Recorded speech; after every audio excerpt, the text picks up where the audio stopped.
काल हिंदुहृदय सम्राट शिवसेना प्रमुख बाळासाहेब ठाकरे यांचं जन्मशताब्दी वर्ष सुरू झालं 23 जानेवारी आणि त्या पहिल्या सोहळ्याला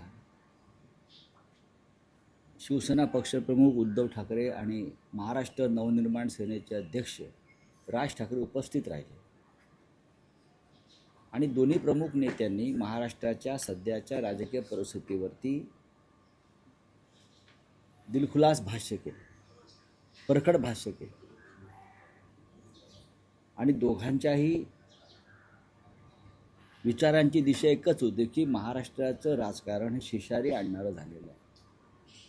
इथे गुलामांचा बाजार भरलेला आहे, हे आम्ही रोज सांगतो. इथे गुलामांचा बाजार भरलेला आहे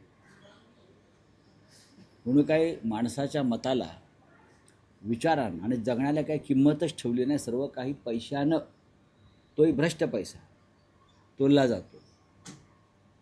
म्हणजे भारतीय जनता पक्षाचे जे मांडलिक राजे आहेत एकनाथ शिंदेसारखे, ते सुद्धा स्वतःला या राज्याचे बादशाह समजून या गुलामीच्या बाजारामध्ये बोली लावत आहेत आणि या गुलामांच्या राज्याचे 2 बादशाह दिल्लीमध्ये बसले आहेत, हे काल उद्धवजींनी सांगितलं. आणि त्यांची गुलामी आम्ही पत्करणार नाही, महाराष्ट्र पत्करणार. या उपर आता तुम्ही जे सांगताय तालुका स्तरावर, जिल्हा स्तरावर काय काही सुरू आहे. आता माननीय शरद पवार आणि अजित पवार यांच्या पक्षाची जी युती आहे, एकत्रीकरण, हे जवळजवळ झाल्यासारखंच दिसत आहे ना. कारण ते एकाच चिन्हावर निवडणुका लढत आहेत. आता घड्याळावर सगळे लढणार आहेत अशी माझी माहिती आहे, मला माहीत नाही, मी ऐकलं आहे. त्याच्यामुळे तो प्रश्न आता विचारणं निरर्थक आहे त्या विषयावर.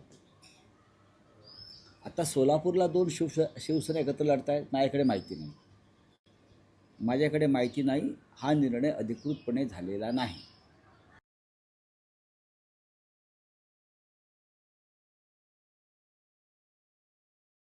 माझ्याकडे माहिती नाही आणि ते घेतील अशा प्रकारचा निर्णय असं मला वाटत नाही. पण राज्यात आमदार दिलीप सोपल सोलापूरचे आमदार आहेत दिलीप सोपल, त्यांनी अधिकृतरित्या पोस्ट मला माहीत नाही, माझ्याकडे माहिती नाही.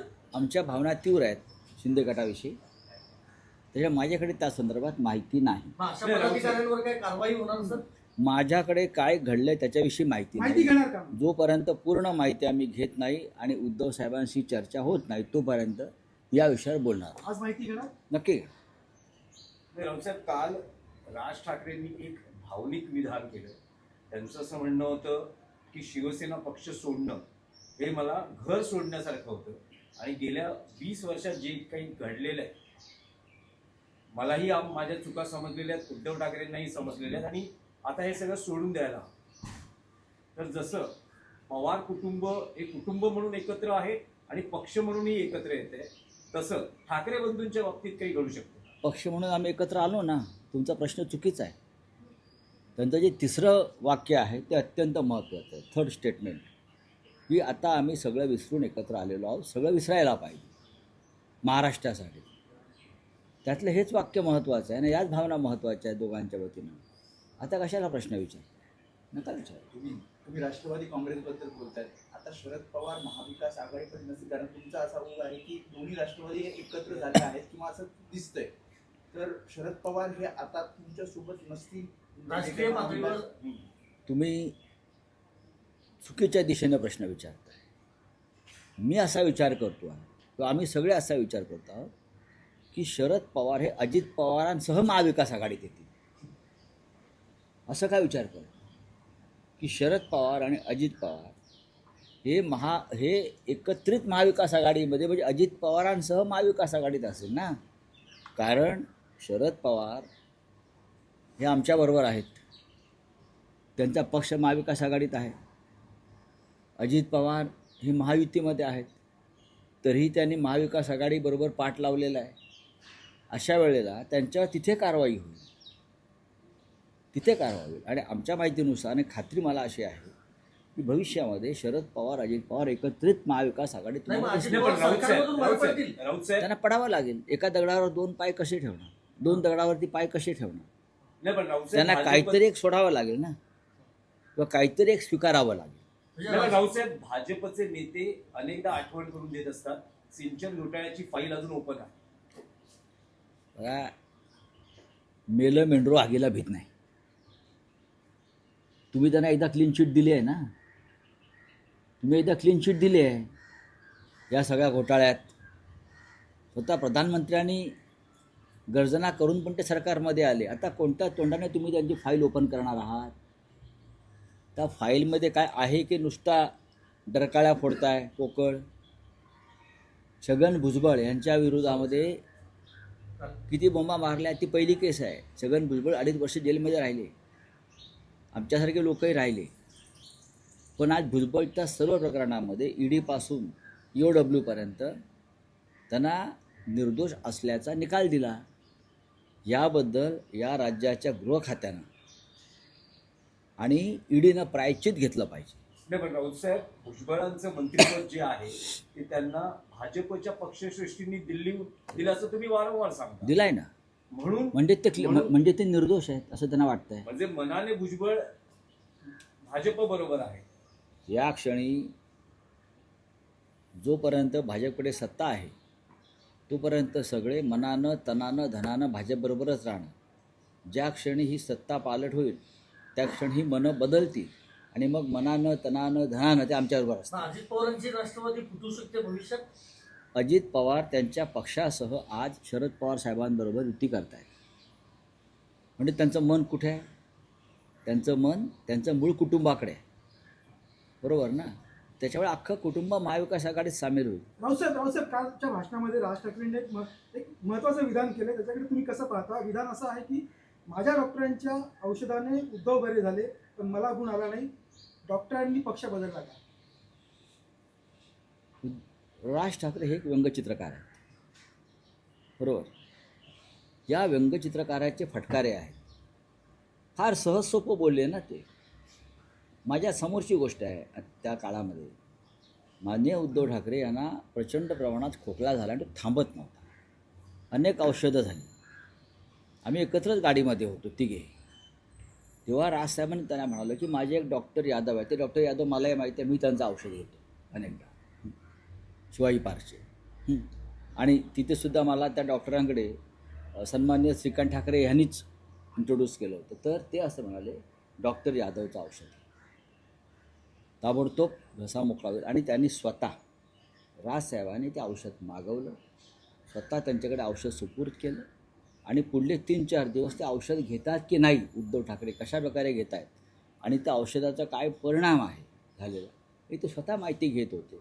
पण जेव्हा तोच आजार राज ठाकरेंना झाला खोकल्याचा, तेव्हा ते यादवांचं औषध त्यांना लागू पडत नाही. मी जेव्हा एकदा फोन केला त्यांना, ते म्हटलं अरे तुमचा अजून घसा बसलेला दिसतोय, तुम्हाला यादव फळलेले दिसत नाहीत.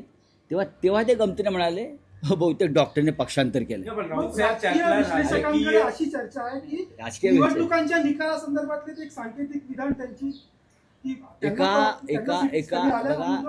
जे असा विचार करतायत त्यांनी स्वतःला विश्लेषक म्हणू नये. नाही राऊत साहेब राज ठाकरेंच्या भाषणाचा फायदा उद्धव ठाकरेंना झाला असा त्यातला एक राजकीय विश्लेषणाचा हे जातोय.